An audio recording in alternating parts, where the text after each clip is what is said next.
Hi everyone, welcome back to my channel. My name is Idetitu and today I will be talking about no bad vibes.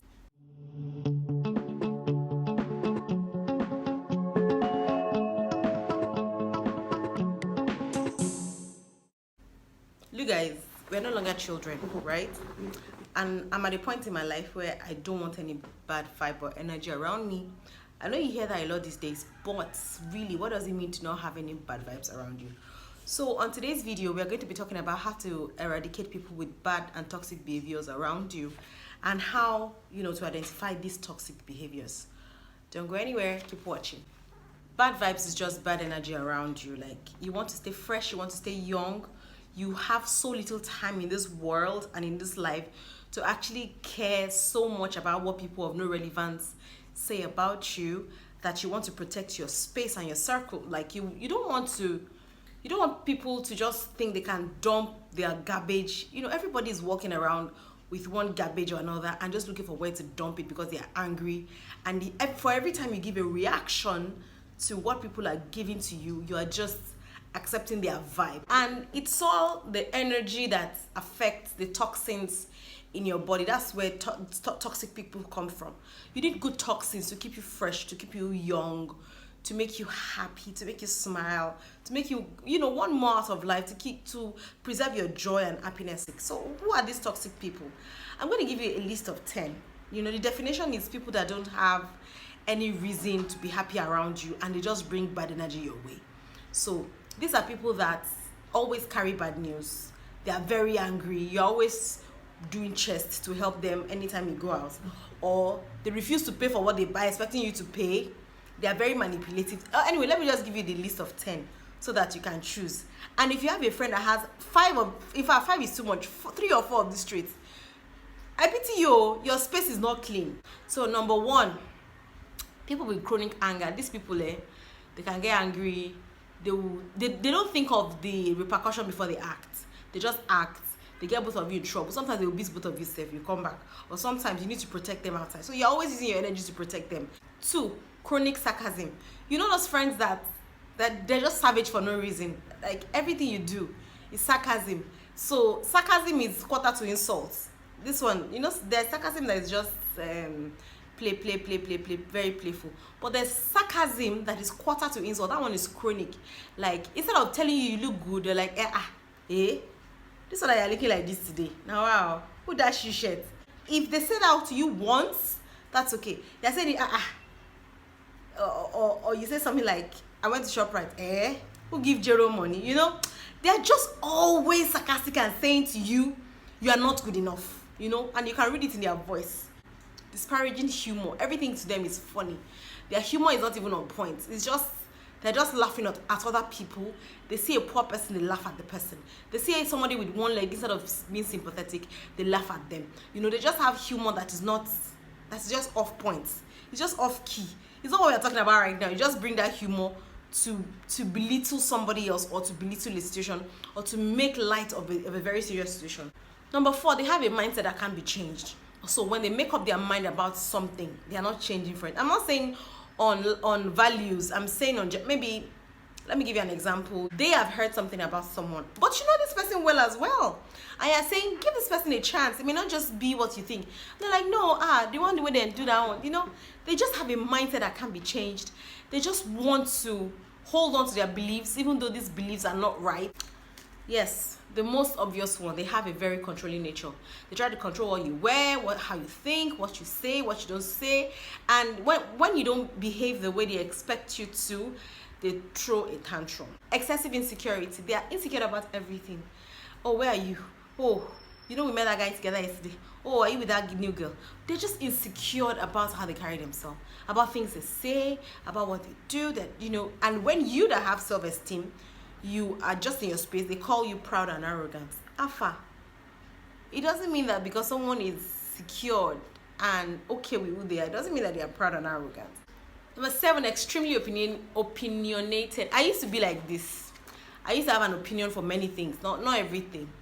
But in this case, they have an opinion for everything. And I changed. This was long ago, even before I got married, long ago. I used to just want to contribute and say something. Then I realized that It was something that I learned. I need to learn and stop it. And I did. And I consciously did. You know, it's not everything you must have an opinion about. It's not. You don't have to give a bad comment if it's not, you know, like they say, if you have nothing nice to say, shut up.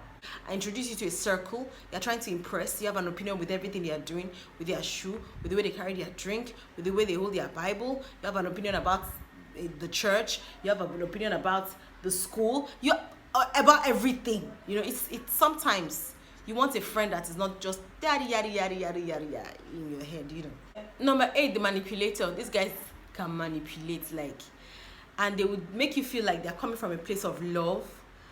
This is what you this is what you want. Well, they will manipulate the situation. You know, they don't want you to like someone. They will manipulate you. You just know how manipulators behave. Yeah. Number 9, predominantly self-centered. These guys are very self-centered. Selfish. Must be about me, about me. Oh, this, so me. Must be about me, myself, and I. It's good to be selfish in some areas, but when you're just generally a selfish person. Finally, they need to be on the offensive. You know, they take offense easily. I actually had a friend like this that she was just always on the offensive. And the Bible says, don't be friends with angry people. The book of Proverbs, I'll put the scripture here that says, don't be friends with angry people. If not, you will get to learn their ways. And I realized that I was suddenly becoming angry. I would go home, my siblings would complain then. And I checked my circle, and I had a friend I was really rolling with that. Everywhere we'll go, she will fight, she'll get angry, she'll beat up a taxi man. You know, we'll go to the police station to bail her and all that. So then I cut off the relationship. So these are the group of people I am talking about today. How do you get rid of these people? Very simple. The first thing you have to know is that they will not change. They may change, but don't expect the change. So we are dealing with people who over a period of time, you know that they are certain in their ways. It's hard to avoid toxic people sometimes. So number 1, don't expect them to change. If they change, good for them. Then they'll find growth. They'll find a better circle self. They'll find a good circle. They'll find a new circle, and they will flourish in that circle. But in your circle, don't expect that change. Number 2, you have to establish and maintain boundaries. Boundaries are so important, you know, manipulative and toxic people are constantly draining your resources because you have to keep pleasing them and keep feeding them and keep pleasing them and look, put your foot down and just maintain that foot. If your boundary is that you don't go out after 9 p.m. and this person is always coming to drag you out of your house and all that, send them a text. Look, babe, guy, please, I'm not comfortable going out after 9, and I would really appreciate it if you respect that. I like to sleep on time so I can get up to early starts and get things done tomorrow. Going out late at night affects me the next day. And when you have communicated that, I will expect that person will respect it. If they don't respect it, don't open your door. Number 3, don't be pulled into crisis. Anybody's issues, anybody's crisis. They hate one party. They want you to join the hate train. Please don't be pulled in people's issues, because you will just, be pulled into different directions in life.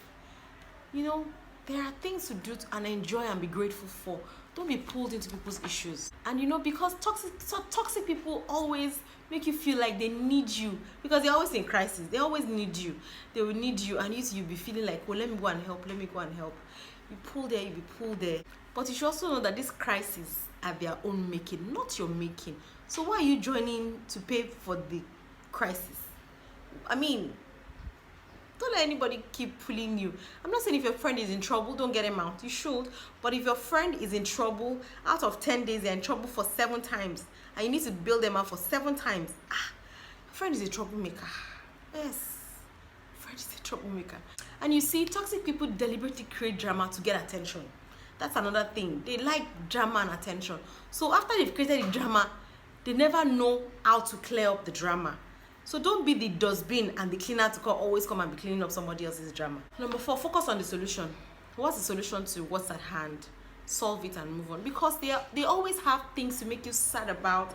They always have things that will make you angry, make you sad, make you not want to be yourself, pleasing. What's the solution? So turn to the fact that you're trying to clear up a psychological mess in yourself and solving your personal issue. So the solution is that I am becoming a better version of myself. and I don't want to be in this space anymore. Number 5, own your own difficulties and weaknesses. So this happens when you're pulling up from a toxic person. They throw your weaknesses and difficulties at you. Own them already. You are this, you are that, you are this. Own it. So you know when you have owned something, it is difficult for somebody else to use those same things to manipulate you. So you own it, and they say, oh, you are always just quiet. Tell them I'm a quiet person. I'm not a loud person. Let them know. Own your personality. Own your difference. Balance these things against your strength, against the things you're good at, against the beauty of yourself. Just balance it out. Balance it against your strength. Believe you're a good person and work on your own self-improvement. And at the end of the day, it will be very difficult for somebody to use what you have already owned and accepted about yourself to manipulate you. It will be almost non-existent. Number 6, choose your battles wisely. Make sure you're choosing your battle. It is not everything you entertain. It is not every fight you get up and want to fight. Make sure you reserve your energy for what's important to nourish the good relationships around you. So choose your battles wisely. Don't give in to the pressure of going to fight different things that are not even your business in the first place. Choose your battles wisely. Finally, surround yourself with good and godly people. Look, removing these guys away from your life can be very painful and can leave you empty and lonely sometimes. So make sure you replace. I like that because if I have a relationship that is toxic, I want to replace that with a relationship that is good and godly. Do you understand? It's not enough to be good. Sometimes good people. So I want a relationship with people that they are good and they are godly people. So when they see you hanging out with this solid person, that will also help them to back off, because they don't give up easily. They will come back. They will come and offer an apology. My pastor says something and I totally believe it. You are the average of the 5 people you hang out with. So who are you hanging out with? You are averaging people that have bad vibes. You should really get a hold of this thing and get it moving. Now, let's be realistic. There are some people that you can't remove from your life. You can't remove your mother, you can't remove your husband, you can't remove your wife, you can't remove your children, and these are the toxic people in my life. First of all, you want to check yourself to be sure that you are not an enabler. Sometimes some people enable these behaviors, number 1. Number 2, make sure you're not a contributor. Make sure you're not also toxic yourself. So if you say everybody around me has a problem, you may just want to check. You may be the toxic person in that situation. Or because I don't know how everybody around you just be toxic and you are just fine. So you're already averaging them, all right? So siblings, who says that you have to entertain toxic siblings? Who says? Especially now that you're an adult, who says that you have to entertain the toxic sibling? Like I said, I was a toxic sibling. I had to work on myself, and because I had an opinion for everything, and I would pick quarrels and engage in arguments and all that. I mean, we had quite a number of us that were like that, but I chose to work on myself and not be that person anymore. Do you understand? So you may want to look at yourself first before you start looking at somebody else's log of wood, somebody else's speck, while you have a log of wood in your eye that you're using to see the peck in someone's eye. So you can't eradicate your parents. You can continue to honor them. If you're an adult and you're over 18, you have become your own person. You shouldn't entertain any form of toxic relationships. Stay away from it. It's easy peasy, lemon squeezy. Just protect your space. And sometimes they will come back and say, oh, you have abandoned me. They want to engage in an argument, offer an apology, and keep quiet. I'm sorry. And keep quiet. I have a sister that is very good at this. I'm sorry, and keep quiet and keep it moving. If it is your husband or if it's a relationship you really cannot get out of, seek professional help. You may want to seek a counselor or a psychologist, or sit down with people who this is their job. I'm not a psychologist. Heads up, guys, I am not a psychologist. I'm just bringing perspective from my world and how I have grown as a person.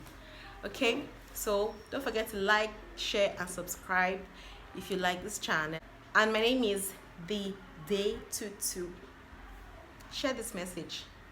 People need it.